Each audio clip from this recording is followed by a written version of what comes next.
দলে দলে টেম্পু জ্বালায় আমায় দেখে বলে হরতাল।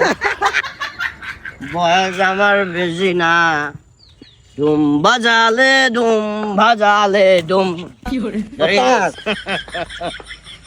আনবে দিও তার আরে কুতকুতার কানে দাদা নে গেরে বাজা বলছো। আসসালামু আলাইকুম। কিরে কাকা ভালো মানুষ দেখলাম বিরিয়ানি টিরিয়ানি জান ভাইয়া যান উমা ঠিক মাথা খারাপ দেয় জিনিস খাইলেও ভাইয়া সেন্টিমেন্ট কিন্তু কাজ করে, পিছন দিয়ে পরে দিত নাইলে। দেখছো ও মারে খুবই অবাক করার মতন বিষয়। কাকা দেখলাম কাকু বাতি যে তনুকা নূর করিমের মেয়ের বিয়ে খাইতেন ধরেন হঠাৎ কাকা এটা তো আপনার লগে যায় না কাকা। উনি আমার ওত্তা কেন ইদার কাকু। কেন তুই এখানে যাই না বলি দুধটা টিপটা মার বাজা। আমি